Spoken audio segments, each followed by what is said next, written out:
What's going on, everybody? I want to welcome you out to another episode of the Wedding Swap Podcast. We are here live today at Contour Salon and Studio, 401 North Parsons Ave in Brandon. We're going to be joined by the owner, Christina, here in a little bit. So makeup, all that good stuff. We're going to get your glam on today here in just a little bit with Christina. In the meantime, though, we have to take a second to just thank everybody for all of the support we got on the last episode that we filmed at the LaBelle Group in Tampa. It was absolutely incredible. The feedback we've gotten from views to shares to loves to likes, anything you could possibly think of. It's just been actually really cool that we were finally able to get on the road, do our first episode with somebody else. Yes. So just us through Zoom. Yes, thank you, Phyllis and Kendall. Yes, thank you so much for allowing us to actually see people and get out there and do it at a venue. And now we're here today at Contour Salon and Studios. But the feedback that you guys got back also as well from that last episode. Phenomenal. Oh my goodness, we've had so many views. Thank you all so much. Well, not only that, we've had people reach out to us just from watching the episode, as they get to know us and obviously get to know our friends in the industry. And that's really what this is about, to educate people and also to help boost the business for the industry. Sure. Exactly. Speaking of boosting the industry, we're getting lots of bookings as far as on the Events Done Right, and a lot of DJ bookings have been coming in now. Fall is starting to pick back up, and then also next year as well.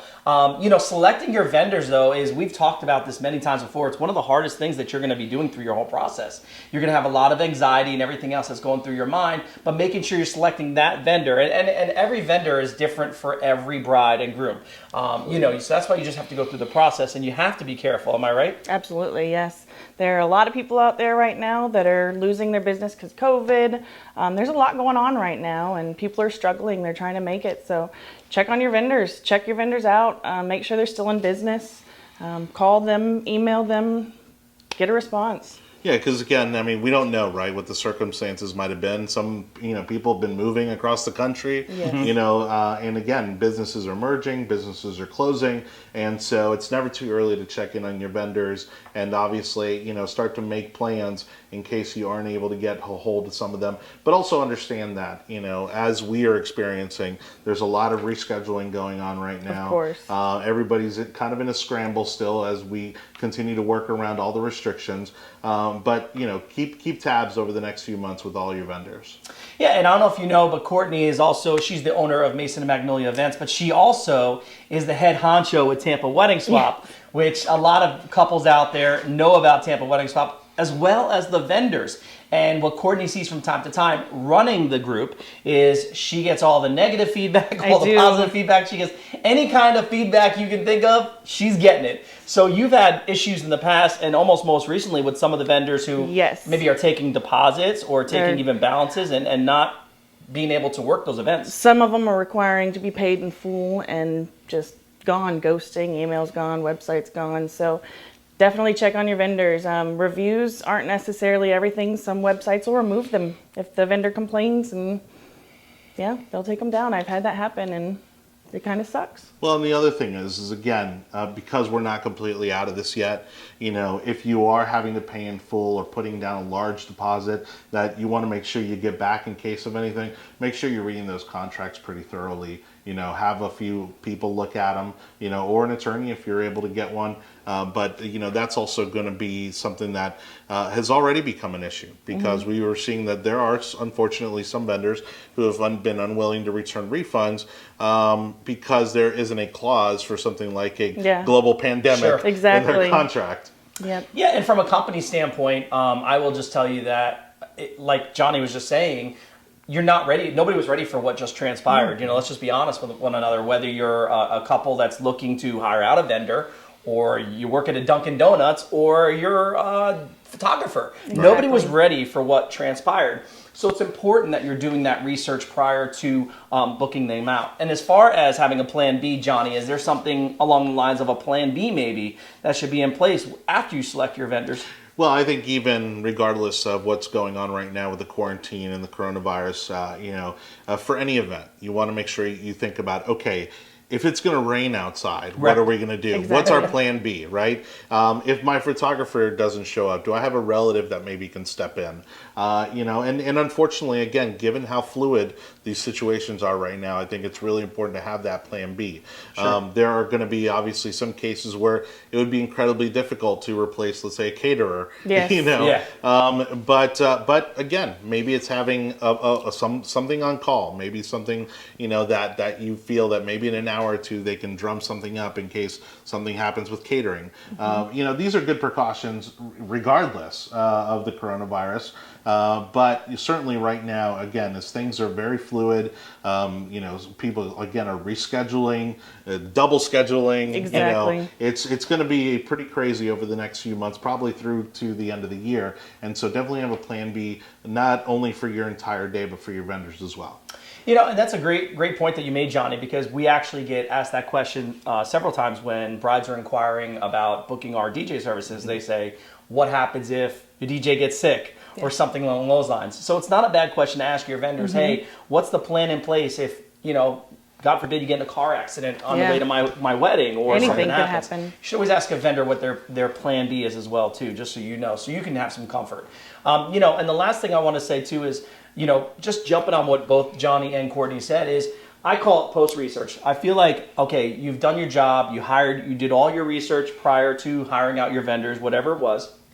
You've booked those vendors, you've paid your deposit. I suggest doing post-research. And what post-research is to me is staying in touch with your vendors. Now, do you have to send them an email, phone call them every week? No, you don't have to do that. And especially because you have to remember, a lot of companies too are dealing with multiple couples at the time. So I know there's some weddings that we have, we've had 7 weddings before on a weekend. You know what I mean? So there's lots of things going on, but it doesn't hurt every now and then to just shoot an email, just be like, hey, just checking in, want to make sure everything's okay, especially about a month out prior from your date. Oh, absolutely. If you're not getting any kind of feedback back from that vendor, I mean, as far as us, and I can only speak from our company. I know even when we have a lot going on, if a bride reaches out to me, text, email, or phone call, she's getting one right back. Right. Even if her wedding's not for 3 months out, we're really big about just communicating and making sure they have that comfort level when they book us out. Now, we may not be able to, help them out right there on the spot if they need like a certain song edited or something like that, but at least it's just that communication, right? Like going back to what you guys were saying is making sure you're getting the feedback back from somebody, that nobody's ghosting you like Courtney said before. That's one way I always say the email. The second way, too, is, jumping in a group like Tampa Wedding Swap and seeing if there's bad reviews all of a sudden popping up, or going and checking out maybe their Facebook page. Has it been shut down? Are you seeing bad feedback? So all these things are part of, I believe, if you're really truly worried about the vendors, not worried about them, but as far as like making sure you're staying on top of them, the post-research is probably a great way to do it. Yeah. Well, and also, if you have time where your wedding is maybe quite a ways out, I have one coming up in November, for instance, maybe ask if you can attend one of their other weddings that are coming up, so you can kind of see them in action, see how they operate. But from a vendor standpoint, I think, too, be proactive, for our vendor friends who are watching, if you're doing other events, other weddings, send clips, send pictures, send links to stuff that they can see, so they can see that you're working, see how you operate, so give them that confidence and that reassurance that you're going to do a good job on their wedding day. We got Johnny Torres from liveweddings.net. We have Courtney Mason from Mason and Magnolia Events. My name is Ed Gruby from Events Done Right. And more importantly, though, we have to bring in the owner of Contour Salon and Studio right now, 401 North Parsons Ave in Brandon. Let us bring in Christina at this time. Christina, what's going on? Hey guys. Thank you so much for having us here. Like, I don't know if you heard us before, but this is like a big deal to us because we're getting to see people now. Yeah, no, thank you so much for being here. I'm so excited. Awesome. I'm happy to be here. Our last episode was at LaBelle Group. Now we're here live in Brandon at Contour Salon and Studio. It is 401 North Parsons Avenue, and we are here with Christina, who does an amazing job. Now, listen. I've never gotten makeup or hair done from Christine. I'm just going to tell you. I can't give you a personal testimony. All I can go off of is all the bride recommendations, other vendors and everything like that, that your work is just out of this world. So how did you get into this? So I actually went to beauty school and I worked in a salon for a little while, and it was not for me. Sure. I was like, I hate cutting, I hate coloring. This is not fun for me.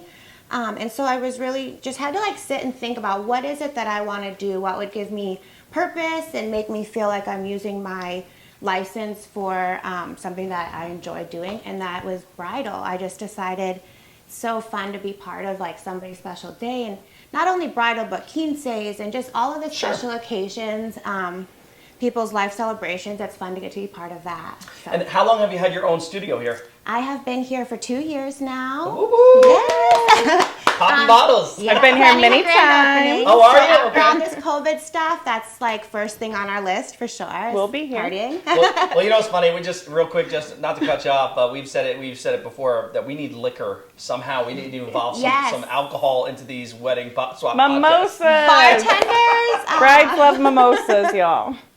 Yeah, So that's so true. I actually offer all my brides, wine, champagne. Cool. I have beer, for the guys that come in or whatever. So that's always part of the experience, is just getting a drink. Sure.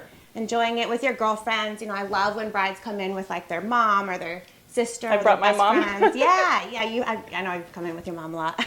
Plus, that's smart on your part too, because we all know, like we were saying before, there's a lot. It takes the edge off. You know what I mean? Just to have a sip of something, sometimes it just takes that edge off, or releases some of the anxiety with all the wedding planning and processing that's going on. Yeah. Well, Courtney didn't just get tired all of a sudden. We're actually going to do some work here today. So let's let you flip her around and get to work here. So I have already done Courtney's makeup. We've applied lashes. And the reason I do that is because it is so important that your bride looks just flawless from every angle. There's so many photos that are taken very up close. Those lashes look really good from side views, and just in photos it really helps a lot. So you can see we added lashes.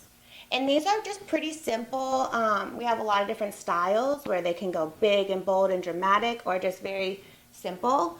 I would say I'm probably known for very classic makeup, very natural. Yes, glowing. Glowy. That's kind of my signature. I love that glowy, healthy skin look. So I always get so many compliments when you do my makeup. Thank you. So it's fun. It's so fun to play with makeup. And part of my, I guess my philosophy is that if your skin is taken care of properly, the less makeup you have to wear. So what I really like to do with my brides is start them on a good like skincare regimen, come in for facials. I know you've gotten facials from me. And, Love it. I think that's important when you're trying to look your best for your wedding day, taking care of your skin the months leading up to it. So we offer all of that. We do facial skincare, lash extensions, microblading. I know you've... Do you still do the spray tans? Mm-hmm. Yeah, we do spray tan. So this is kind of like a one-stop shop. Whatever a bride would need, they can come in and do. And it's personal, it's private, it's always been by appointment, so that's by nothing new appointment. for her. Yeah. Yeah, we've done that always. And the reason I like that is because I want you to feel just like one-on-one, very private, very pampered and catered to. I don't want you to have to be worrying about everyone around you in the salon, just me and you, and making sure that you're comfortable. And it works great because if you're a mom, she's got somewhere for your kids. I do. I have 2 kids, so they're with me a lot.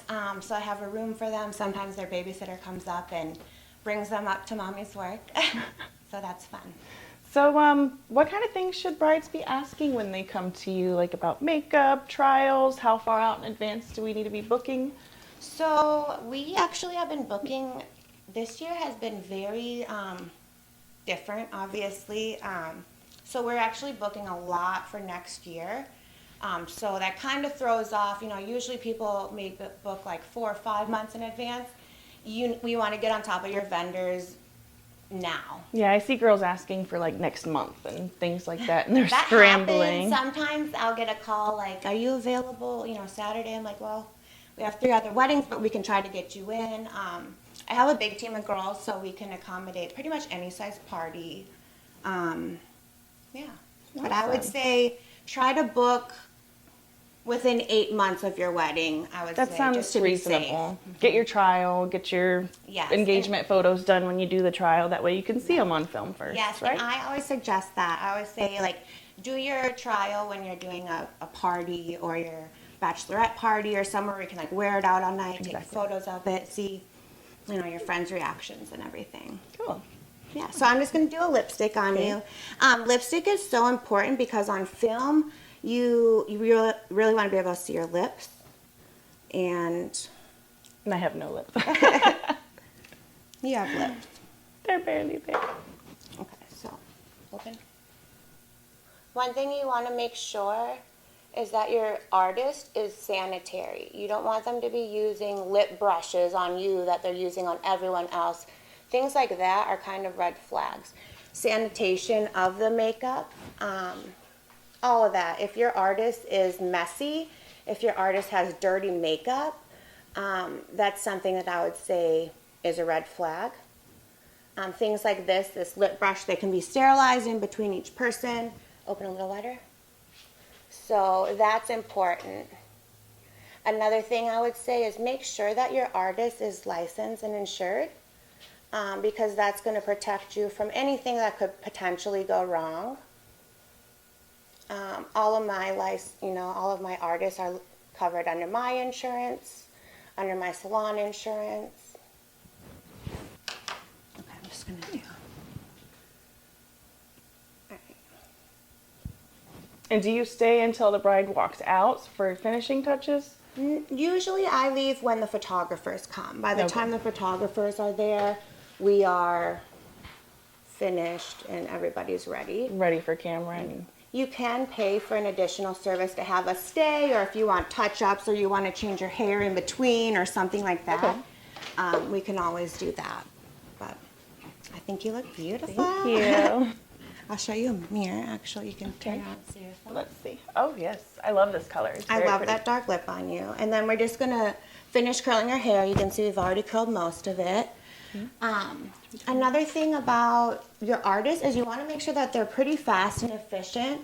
I know I've had some girls, they've hired somebody and they are running behind on time, or they take just too long. Generally, for bridal hair and makeup, you should be allowing yourself an hour to an hour and a half. For bridesmaids, about 30 minutes per service. Okay.